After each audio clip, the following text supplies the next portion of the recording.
Semangat pagi kawan belajar semuanya. Ketemu lagi sama saya. Kali ini saya akan mengajak kalian belajar tentang perawatan dan pemeriksaan komponen sistem pendingin air pada kendaraan ringan atau mobil. Baik, kali ini saya akan mengajak kalian untuk melihat cara bagaimana memeriksa setiap komponennya. Setelah saya praktekkan atau saya demonstrasikan, nanti silakan kawan-kawan bisa mempraktekannya sendiri di kendaraan kalian. Baik, sebelum melangkah ke selanjutnya, tujuan kita mempelajari praktek perawatan sistem pendingin air adalah supaya kita bisa mengetahui segala kondisi sistem pendingin air. Contohnya, fungsi dari setiap komponen yang ada, nanti ketika rusak cara mengatasinya bagaimana, kemudian ciri-ciri kalau sudah rusak bagaimana. Nah, kita akan belajar di sini semuanya.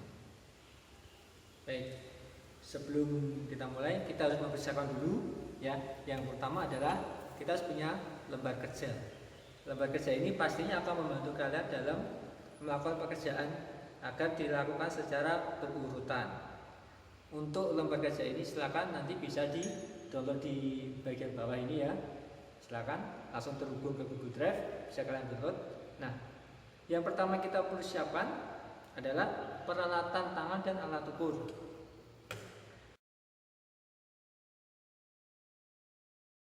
Pertama adalah bagi untuk meletakkan setiap komponen supaya tidak tercecer. Berikutnya nanti ada radiator cup tester untuk menguji tutup radiator. Setelah ini ada lagi kunci ya, apabila dibutuhkan nanti beberapa komponennya. Kemudian nanti ada obeng plus obeng. Kita siapkan dulu ya di atas meja. Baik, setiap langkah harus kita perhatikan pada lembar kerja. Nah, di sini setelah kita menyiapkan peralatan tangan, ada alat ukurnya, dan pastinya silakan nanti kalian bisa download juga buku manualnya. Yang pastinya sudah saya sediakan di bagian bawah ini. Oke, kita langsung aja untuk pemeriksaan sistem pendingin air. Nah, yang perlu kita cek pertama kali yaitu cek ketinggian air pendingin, tangki reservoir. Nah, tangki reservoir ini adalah fungsinya untuk menyediakan cadangan air ketika air ini dibutuhkan oleh sistem. Salah satunya apa? Pada saat mesin setelah berjalan jauh, kemudian mesinnya berhenti, maka akan terjadi kevakuman dari dalam sistem sehingga airnya akan mengambil atau sistem ini akan menarik kembali air dari tangki reservoir. Begitu juga sebaliknya. Nanti ketika sistemnya berjalan atau beroperasi, temperaturnya panas, nah air di dalam sistem ini mendidih, otomatis air ini akan keluar dengan sendirinya. Dan itu harus ditampung dengan reservoir langsung ke teman-teman atau kawan-kawan ya. Di sini saya menggunakan engine trainer dengan spesifikasi Toyota Kijang 5K ya, masih pakai karburator. Nah, komponen sistem pendingin air yang pertama yang ingin saya ajak buat kawan-kawan semua adalah tangki reservoir.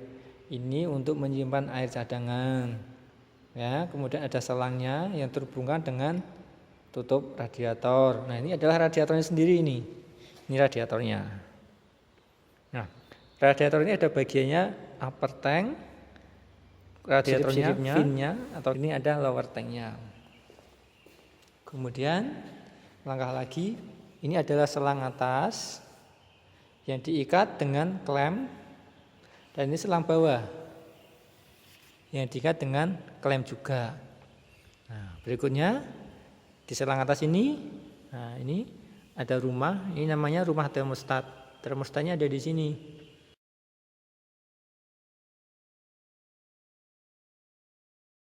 Kemudian setelah ini ada kipas yang akan menghisap angin dari depan ke arah belakang. Jadi angin dari sini nah, masuk. Ya. Kemudian ini ada silikonnya ya untuk mengikat kipas. Ketika ini temperaturnya sudah tercapai panas, maka dia akan otomatis mengunci dan memutar kipas. Nah, sini ini water pumpnya di sini.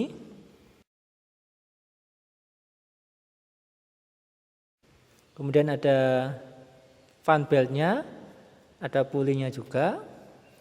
Kemudian baru masuk ke dalam sistem. Nah, itu komponen-komponen dari sistem pendingin air. Ini jangan lupa ya, tutup radiatornya.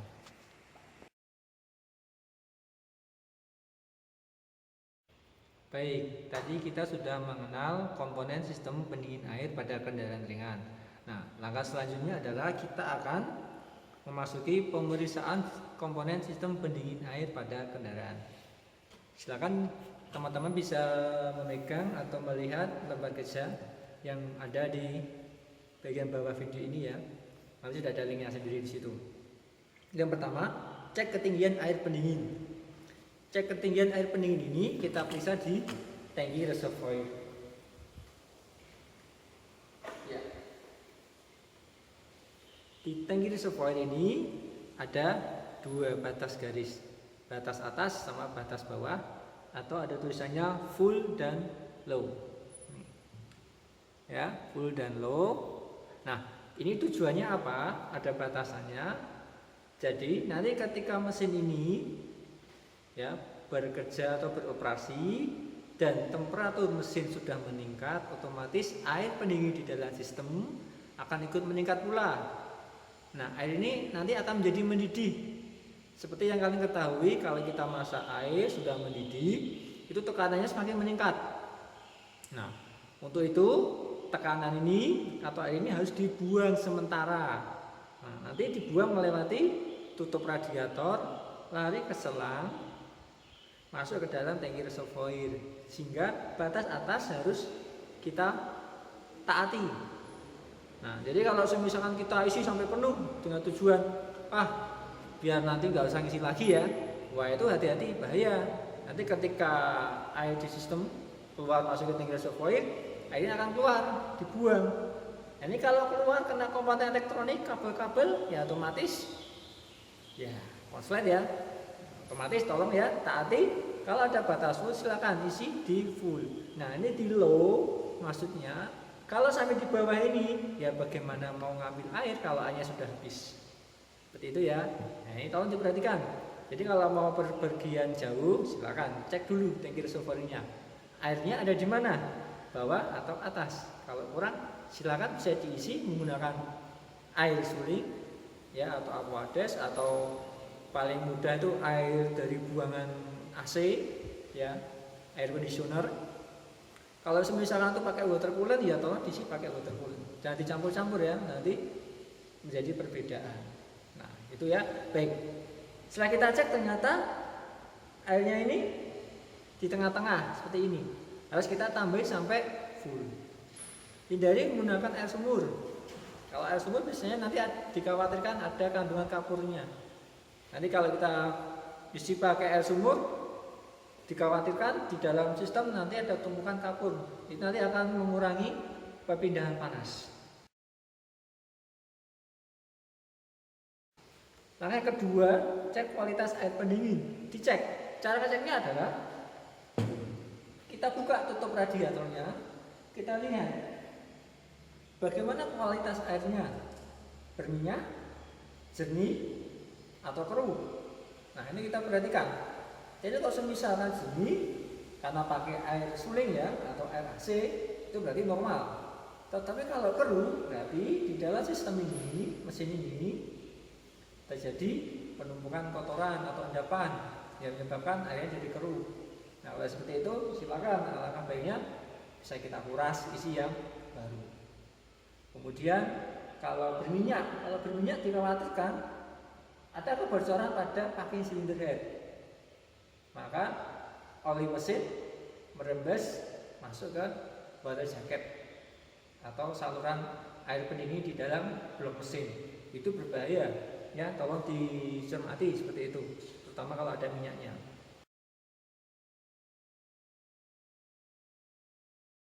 Kita akan memeriksa selang dan klem. Seperti yang kita ketahui, ini adalah selang atas. Ya. Nah, cara pemeriksaannya coba kita tekan ini. Kalau semisalkan masih lunak ya atau empuk, itu dikatakan normal. Tapi ketika udah keras, itu sebaiknya kita ganti karena kalau keras nanti bisa mudah patah. Kemudian ketika kita tekan, coba lihat. Ada yang patah rata-rata ada seperti ini. Nah, ini ya. Ini tandanya apa? Kalau udah rata-rata seperti ini, dan ini udah mulai ketas. Ini rentan untuk terjadi pecah. Seperti itu. Maka sebaiknya selang seperti ini, kalau ada rezeki ya silakan langsung ganti. Kemudian pemeriksaan klem. Klem ini caranya bagaimana? Kita goyangkan aja. Kita goyangkan. Kalau dia tidak mau goyang berarti kuat. Ini juga sama, kita goyangkan berarti kuat. Nah, ini selang bawah. Wah, ini selang bawah. Ya, kondisinya cukup memprihatinkan ini, ya. Dia lunak, tapi kondisinya sudah mulai lihat permukaannya, sudah mulai mengeras. Nah, ini bagian nanti diganti aja. Ini kena panas terus menerus ini, panas dari air juga panas dari arah knalpot ini. Nah ini, dan klemnya juga sama, dilihat ya, seperti itu. Itu untuk yang selang.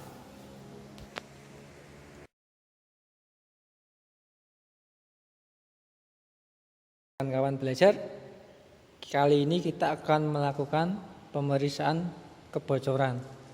Bagian kebocoran yang perlu kita periksa dan kita perhatikan adalah ya ini tadi ya, kondisi klem dan selang. Apakah di sekitar sini ada rembesan air apa tidak? Nah, di sini tidak ada rembesan air, berarti normal oke. Di sini bagaimana? Normal oke. Kondisi klem juga oke. Setelah itu di sini kita lihat, kita raba di sini tidak ada air berarti oke. Klemnya juga oke. Di sini apakah ada airnya? Tidak ada. Klemnya juga kuat berarti oke. Kemudian di bagian upper tank ya, kita raba seperti ini. Ya, tidak ada air, yang sebelah sini tidak ada air, yang bagian bawah tidak ada air, berarti oke. Kemudian di sini, ya, di bagian water pump ini, di bagian water pump ini adakah ada airnya? Nah, di situ. Di sini, apakah ada airnya? Ya, ternyata tidak ada airnya. Nah, tidak ada airnya ya, berarti oke. Nah, itu kebocoran pada sistem air pendingin.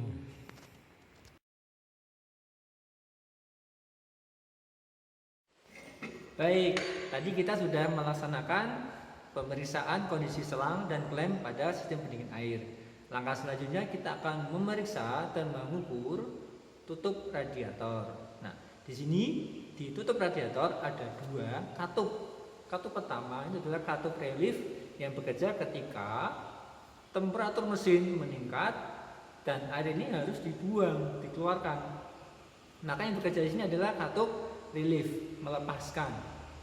Dan ketika mesin dingin dan di dalam sistem itu terjadi kevakuman, maka di sistem akan menghisap air untuk masuk kembali. Yang bekerja di sini adalah katup vakum. Di sini kita akan mengukur tekanan pada katup relief. Sebelum langkah selanjutnya, saya akan menunjukkan tes secara fisik katup relief dan katup vakum. Kalau teman-teman lihat, ya, ini ada bagian bawahnya, ya, bisa dilihat ini. Nah, di sini ya, ini kalau kita bisa tarik buka, mau membuka dan mau menutup, nah ini namanya katup vakum. Kalau katup relief yang di sini, ini kita tekan. Kalau kita tekan, dia harus mengembali. Ini berarti pegasnya bekerja. Kalau katup vakum, lihat ini ya. Saya tekan,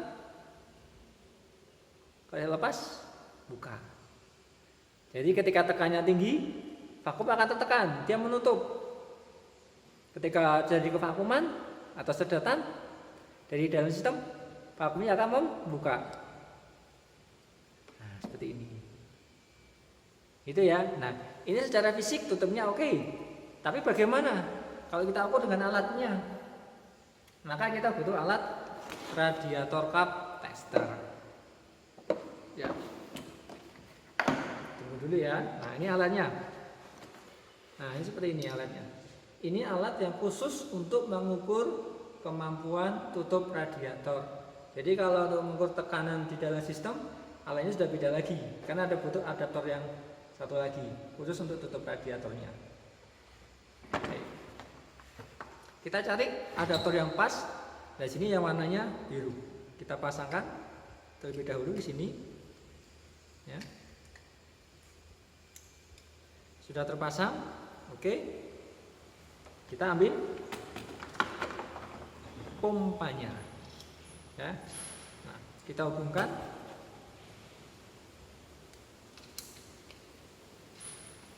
Setelah kita hubungkan, kita pompa saja. Nah, ini ya. Perhatikan posisinya 0, kita pompa. Maka jarum akan naik. Lihat. Ketika ini mau turun, berarti ada kebocoran. Itu tandanya apa? Tutup radiator ini terjadi kebocoran. Ya.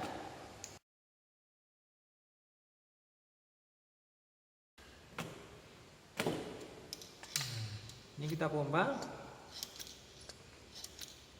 terus menerus, ya. Kita pompa. Jadi ketika kita pompa lebih dari batasannya, dia akan menggemboskan sendiri, ya. Dia tidak mau. Nah, ini bisa kita lihat dia bertahan di 1,2. Ya, lebih dari itu dia akan mengembuskan sendiri.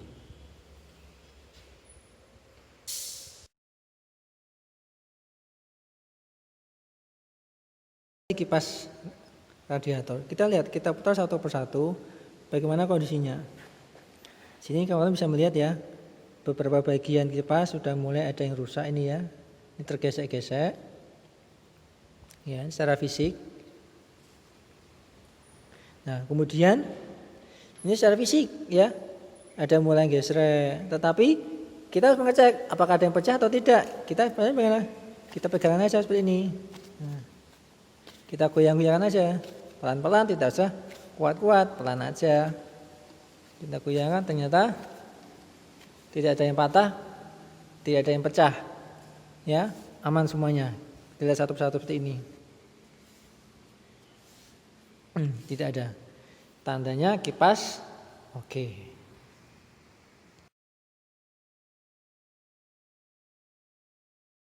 Langkah selanjutnya adalah cek fisik tali kipas. Kita lihat cek fisik tali kipas. Cara pengecekan fisik tali kipas adalah satu, ketegangan tali kipas. Kalau kita lihat ini, nah ini kurang tegang. Ini tandanya apa? Kalau ketika mesin berputar, ini bisa terjadi slip. Maka ini ketegangan tali kipas kurang oke. Bagaimana ini fisiknya? Kalau fisiknya, kita lihat di bagian dalam ini. Kita kasih sedikit puntir ya. Nah, bagaimana kondisi fisiknya? Ada yang pecah-pecah tidak? Nah, kita putarkan lagi.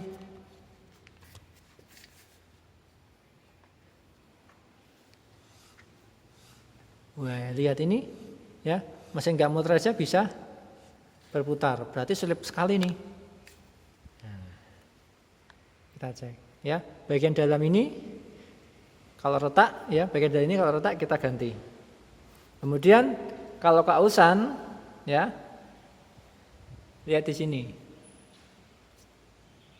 Baik tidaknya tali kipas itu bisa dilihat dari Ini tali kipas ini masih di atas puli, ini tandanya cukup bagus ya, masih layak, tetapi ini kurang kencang kondisinya ya. Nah, saya akan menunjukkan tali kipas yang sudah aus, yang sudah diganti, wajib ganti ya. Nah, ini lihat ini ya. Nah, ini tali kipasnya ini di dalam puli. Nah, kalau kondisi seperti ini sebaiknya diganti. Nah, ini kurang layak, tidak layak. Seperti itu, ya. Nah, ini pun juga kurang kencang. Karena dari semula kita tekan 10 kilo harus menghasilkan jarak 8 sampai 11 mili, ya, seperti itu. Kalau keliru silakan buka buku manualnya, ya. Nah, ini harus jaraknya ada. Ini udah terlalu jauh ini. Harus kita setel ulang. Itu.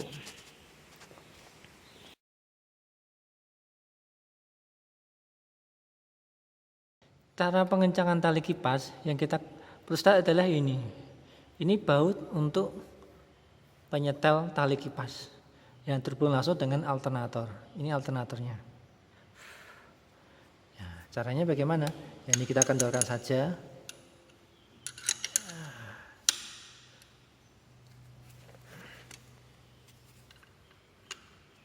Ini saya sudah mengganti tali kipasnya ini. Karena ini tadi terlalu longgar, saya ganti yang lain. Seperti ini, aduh. Ya, ini tadi tali kipas yang asli punya mesin ini, punya Kijang 5K. Ini kondisinya. Kalau dari fisik bagian dalamnya mana ya? Enggak kelihatan nih. Oke. Ininya cukup bagus ya. Tidak ada yang rusak, tetapi ini bukan ukurannya, sehingga ketika setelannya ini sudah penuh, alhasil masih longgar, berarti bukan miliknya. Nah, sekarang ini saya ganti dengan yang trainer lain. Kita coba ya. Nah, cara pengencakannya bagaimana? Ya, seperti ini.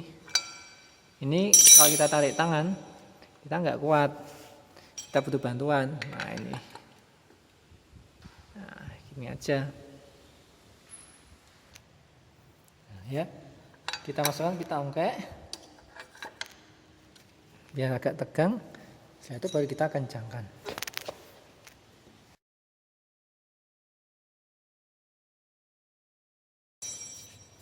Kalau udah ini pasti kencang ya. Baik, untuk pengukuran ketegangan tali kipas, posisi yang diukur adalah antara puli alternator dan puli water pump. Di titik inilah yang harus kita ukur. Ya. Caranya, posisi semula kita bandingkan ketika tali kipas ini kita tekan seberat 10 kilo atau kekuatan jempol kita. Nah, seperti ini. Semula dan setelah kita tekan, berapa perbedaannya hasilnya? Itu harus masuk di dalam standar antara 8 sampai 11 mm. Kalau sekitar itu pasti kencang, pas. Nah, itu untuk ketegangan tali kipas. Baik, kita akan memeriksa. Langkah terakhir pemeriksaan adalah melihat pergerakan air atau kinerja dari water pump. Caranya bagaimana?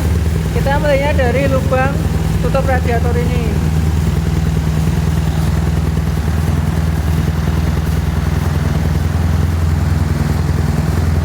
Di dalam ini teman-teman bisa melihat ya, ada pergerakan aliran air. Ya, aliran air dari sebelah selang atas mengalir ke sini. Ini ada pergerakan. Kalau ada pergerakan, tandanya ini tandanya water pump bekerja. Itu pemeriksaan kinerja pompa air atau water pump.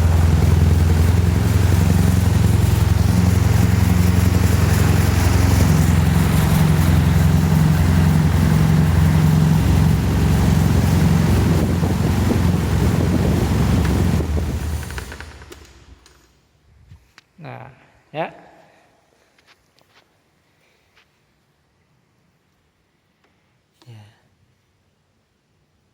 Ini kawan bisa lihat sendiri.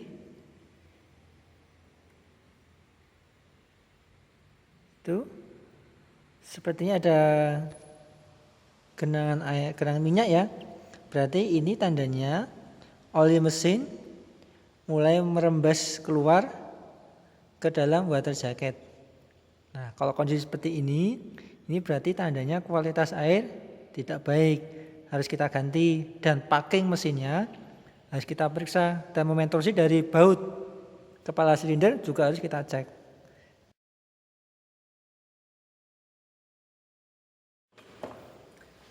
Baik kawan-kawan, tadi kita sudah melaksanakan langkah pemeriksaan dan pengukuran. Kali ini kita akan merekap apa yang telah kita laksanakan tadi. Yang pertama, ketinggian air pendingin.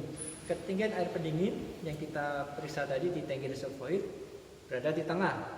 Kalau seperti ini sebaiknya kita tambahkan airnya. Nah, apabila air yang digunakan itu water coolant, sebaiknya kita tambah dengan water coolant. Hindari menggunakan air biasa, walaupun sesungguhnya bisa. Namun apabila kalau menggunakan air biasa, kita tambah dengan air biasa saja.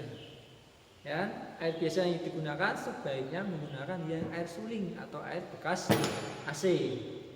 Itu lebih bagus karena di dalam air tersebut kandungan kaprotnya hampir tidak ada. Dan yang kedua, kualitas air pendingin. Untuk kualitas air pendingin kita tadi sudah melihat bahwa ternyata airnya jernih, tetapi di atas permukaan airnya ada genangan minyak. Ini tandanya oli mesin mulai masuk atau merembes di dalam water jacket atau saluran air pendingin di blok silinder. Nanti sebaiknya kita bisa melakukan langkah pemeriksaan yang lain, yaitu mengecek atau menguji torsi pengencangan baut kepala silinder, apakah kurang merata atau terlalu kuat. Karena bisa jadi terlalu kuat menyebabkan packing itu bisa putus atau pecah.